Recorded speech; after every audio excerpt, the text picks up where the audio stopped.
Saudara, tak cuma soal pemecatan Verdi Sambo yang kini terungkap di publik. Nah, kini Guru Besar Ilmu Politik dan Keamanan Universitas Padjadjaran Muradi menyoroti lamanya proses hukum kasus Sambo karena ada peran backing kakak dan adik asuh.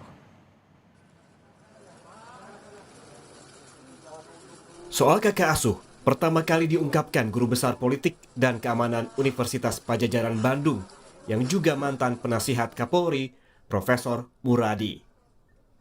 Dugaan adanya peran pihak lain, yakni kakak dan adik asuh, menjadi penting bagi Verdi Sambo untuk menghadapi kasusnya. Kakak dan adik asuh ini berperan membentuk persepsi publik dengan harapan vonis hakim yang dijatuhkan pada Sambo akan lebih ringan.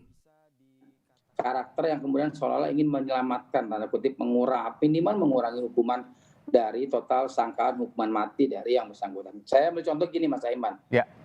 Mulai tersangka, kemudian sidang komisi etik, ya, kemudian banding, dan banding itu ditolak. Nah, sekarang itu adalah yang harus kita kawal betul adalah proses persidangan.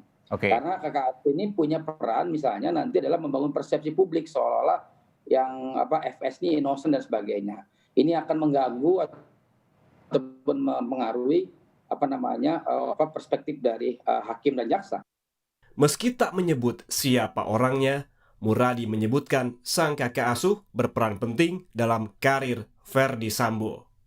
Yang purnawirawan yang saya session ya itu satu ya, yang purnawirawan, karena memang beliau ini punya pengaruh mulai menjadikan jenderal bintang 1, kemudian jadi jenderal bintang 2, jadi Kadif ini seniornya sudah pensiun.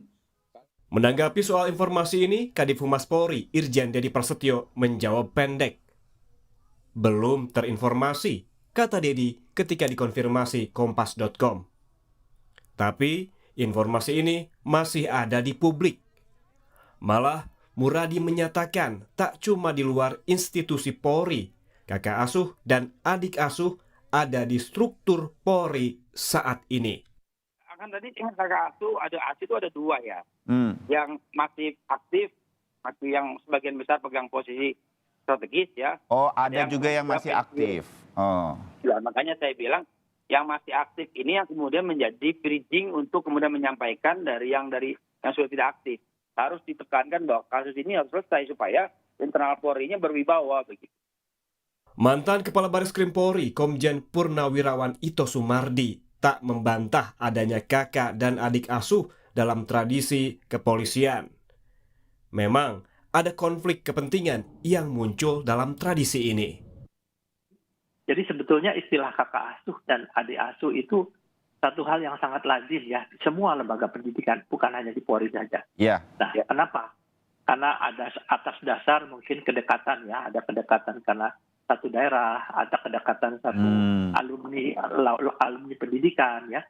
Kemudian biasanya seorang kakak asuh ini dari mulai pendidikan dia sudah melihat potensi adik asuhnya. Sehingga pada saat kakak asuh ini ya itu menjadi pejabat di Polri, tentunya yang bersangkutan juga akan melihat bagaimana adik asuhnya pada saat dia bertugas di Polri. Bisa saja timbul, Mas Bayu, ini ada loyalitas sempit ya, keberhutangan budi ya, kemudian juga barangkali yang bersangkutan itu menyisihkan daripada potensi-potensi lain yang lebih baik yang kebetulan bukan jadi adik asuhnya.